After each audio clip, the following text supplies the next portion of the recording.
Hello বন্ধুরা, তোমরা সবাই কেমন আছো? আশা করছি খুব খুব খুব ভালো আছো। আর আমিও খুব ভালো আছি। তোমাদের সকলকে জানাই গুড আফটারনুন। চলে এসেছি আজকে আরও একটি লাঞ্চ থালি নিয়ে তোমাদের সাথে শেয়ার করতে।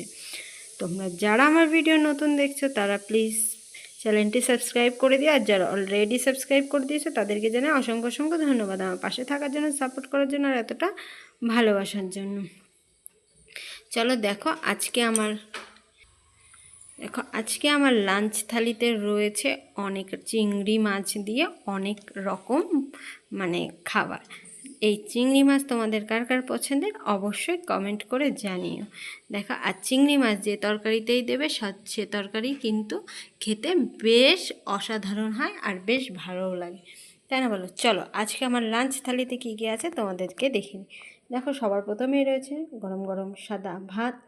আমাদের বাঙালিদের দুপুরবেলা ভাত ছাড়া কিছুই চলে না। চলো, আর আমার মতন কে কে ভাত পেয়ে অবশ্যই কমেন্টে জানিয়ে যেও। তার সাথে রয়েছে নিরামিষ লাউ ঘন্ট। সব কিছুই যেহেতু চিংড়ি মাছ দিয়ে করা হয়েছে ওই জন্য লাউটা প্লেন নিরামিষ রেখেছি। আর তার সাথে যেগুলো রয়েছে আজকে সবই চিংড়ি চিংড়ি চিংড়ি। রয়েছে চিংড়ি কষা বা মালাইকারি যাই বলো তাই, কিন্তু নারকেলের দুধটা দিইনি।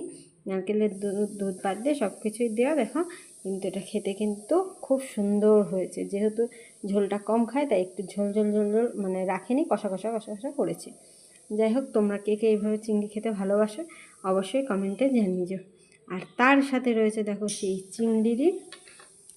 চিংড়ি মাছ দিয়ে আর কী বলে এটা, ভেন্ডি। কেউ ভেন্ডি বলে, কেউ ঢ্যাঁড়স বলে, আমরা ভেন্ডি বলি। তোমরা কে কে ভেন্ডি বলো আর কে কে ঢ্যাঁড়স বলো অবশ্যই জানিয়ে যাও। আমরা ভেন্ডি বলি এটাকে। চলো, আর এটা চিংড়ি মাছ দিয়ে করেছি।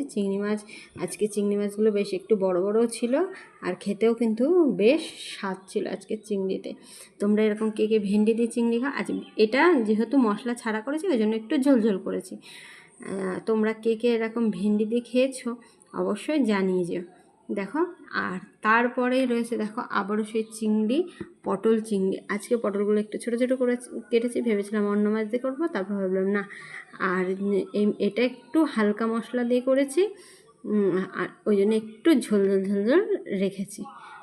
আজকে চিংড়ি মাছগুলো কিন্তু বেশ বড় বড়, এই ভাজ হয়ে গেছে, তাই ভাজ না থাকলে বেশ কিন্তু বড় বড় মাছগুলো ছিল। তার সাথে রয়েছে এখানে ডিমের ঝোল বা ডিমের কারি, তোমরা যা বলো তাই। আজকে একটাই ডিম নিয়েছি আর আজকে ডিমের মধ্যে কোনো রকম আলু দিইনি, আলু ছাড়াই আজকে ডিমের ঝোল রান্না করেছি।